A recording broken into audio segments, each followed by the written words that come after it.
Ecosystem functional unit है nature की, जो लिविंग ऑर्गेनिज्म से इंटरेक्ट करती है, अपने आपस में भी वो इंटरेक्ट करते हैं और फिजिकल एनवायरनमेंट में भी इंटरेक्ट करते हैं एक दूसरे से। यानी जहाँ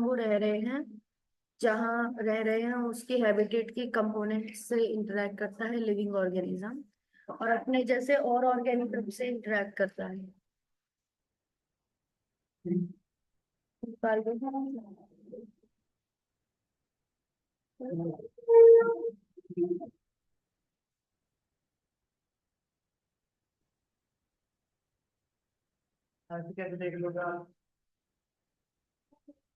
there are two types of ecosystem, terrestrial और एक्वेटिक। टेरेस्ट्रियल में लैंड वाले इकोसिस्टम आते हैं, फॉरेस्ट, ग्रासलैंड, डेजर्ट। एक्वेटिक में वाटर वाले आते हैं। सिस्टम में स्ट्रक्चर और फंक्शन, जब भी हमारा ये क्वेश्चन आएगा कि इकोसिस्टम का स्ट्रक्चर और फंक्शन क्या है, तो हम एबायोटिक फैक्टर और बायोटिक फैक्टर दोनों को बताएंगे।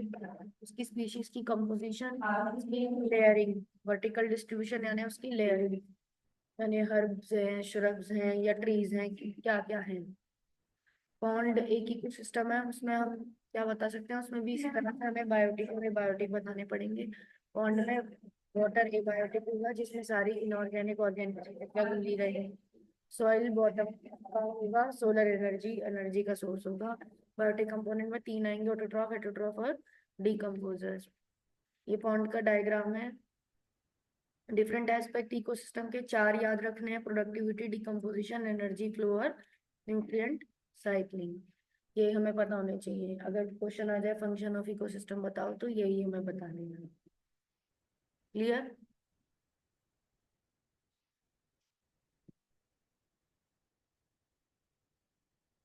डिफरेंट एस्पेक्ट्स की प्रोडक्टिविटी में प्राइमरी और सेकेंडरी प्रोडक्टिविटी, दो तरह की प्रोडक्टिविटी बतानी है।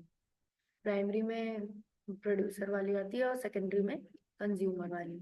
प्राइमरी प्रोडक्टिविटी की डेफिनेशन क्या है? Amount of biomass produce per unit area over a time period, यानी पर ईयर। तो कितना बायोमास बना है वो ग्राम्स में मेजर होगा, तो ग्राम्स पर मीटर स्क्वायर पर मैम आपकी आवाज क्लियर नहीं आ रही है। ग्राम्स पर मीटर स्क्वायर पर ईयर आएगा, या किलो कैलोरी। ग्राम में ना बोले तो किस में बोल सकते हैं हम? किलो कैलोरी में बोल सकते हैं। हो सकता है नेटवर्क डिस्टर्ब होता है, तब आवाज फ्लक्चुएट करती है। It is of two types: gross primary productivity, rate of the organic matter produce during the photosynthesis. Net primary productivity, gross primary productivity minus the respiratory loss. कैसे आएगी नेट सेकेंडरी प्रोडक्टिविटी, कैसे निकलेगी? पहले तो जब ये रैबिट प्लांट को खाएगा तो इसमें भी क्या आएगा? ग्रोथ सेकेंडरी प्रोडक्टिविटी आएगी, जीएसपी। तो ये रैबिट भी तो अपनी क्या करेगा? अपनी रेस्पिरेशन करेगा रैबिट भी। तो जीएसपी में से, सेकेंडरी प्रोडक्टिविटी में से भी रेस्पिरेशन माइनस करना पड़ेगा, तब क्या बनेगी? Net secondary productivity. समझ में आ रहा है?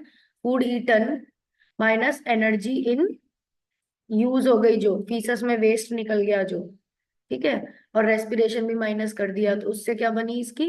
एनएसपी बनी।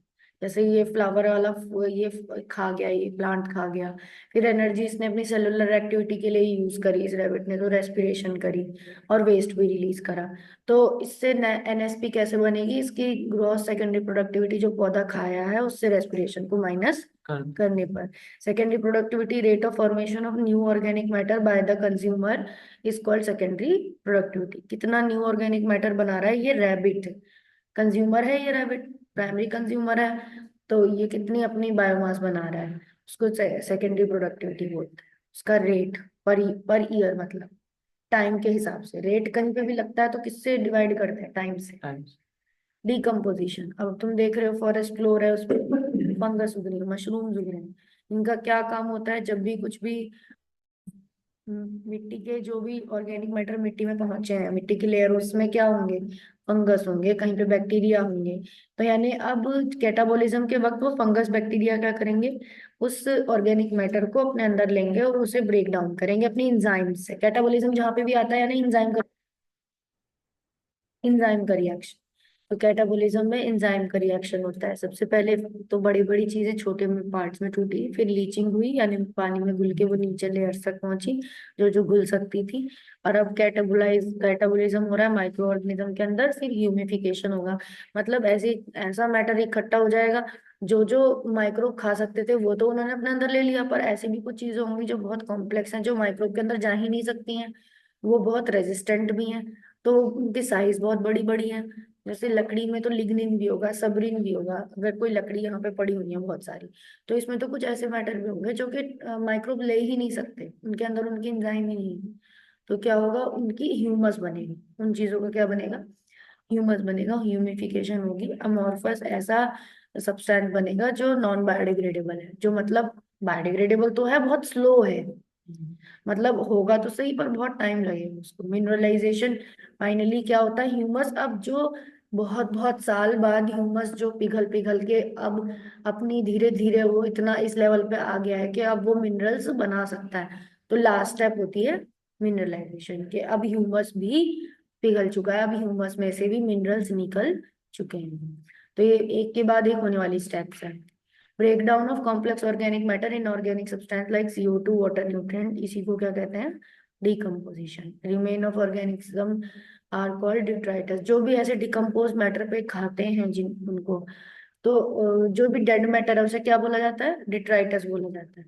द रिमेन्स ऑफ ऑर्गेनिज्म, या किसी ऑर्गेनिज्म के बचे कुचे पार्ट हो या फिर कोई डेड मैटर हो, उसे क्या बोला जाता है, डिट्राइटस बोला जाता है।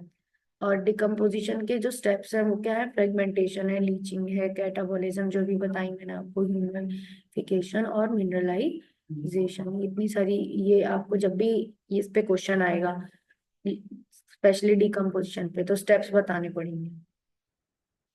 अब डिपेंड करेगा, ये स्टेप तो सबके लिए कॉमन है, पर डिपेंड करेगा कि कौन सी सब्सटेंस का क्या हो रहा है, डिकम्पोजिशन हो रहा है। अगर मतलब बहुत कॉम्प्लेक्स, जैसे मैंने बताया बहुत कॉम्प्लेक्स चीज है, लकड़ी का पूरा एक लॉग ही गिरा पड़ा है, तो वो तो बहुत सालों बाद पिघलेगा, क्योंकि उसको तो कीड़े भी खाएंगे, उस पर वुड पैकर भी ऐसे ऐसे करके उसे तोड़ेंगे लकड़ी को, उसको दीमक भी लगेगी, उस लकड़ी को खोखला बनाएगी, बहुत दिन बहुत साल, हो सकता है 100 ईयर्स में वो जाके, अगर वो लकड़ी का टुकड़ा ऐसा का ऐसा पड़ा रहे तो 100 ईयर भी लग जाए उसे। तो डिपेंडिंग अपॉन किस तरह का डिट्राइटस है, उसका नेचर क्या है, उसकी फ्रेगमेंटेशन, लीचिंग, कैटाबोलिज्म की स्पीड अलग अलग हो सकती है। Breakdown of detritus into smaller particle of by earthworms insects called fragmentation. मतलब पहले बड़े बड़े ऑर्गेनिज्म उसको तोड़ते हैं, किसी भी डिट्राइटस को, किसी भी डेड मैटर को। लीचिंग क्या होती है, फिल्ट्रेशन होता है, प्रेसिपिटेशन होता है वाटर सोल्यूबल सॉल्ट का डीप सॉइल में, इसको लीचिंग कहते हैं। इसी की वजह से मिनरल आते हैं सॉइल में। सॉइल में मिनरल कहाँ से आते हैं, लीचिंग से ही आते हैं सॉइल में मिनरल। कैटाबोलिज्म, इंजाइमेटिक डिग्रेडेशन होता है जब सिंपल इनऑर्गेनिक सब्सटेंसेस का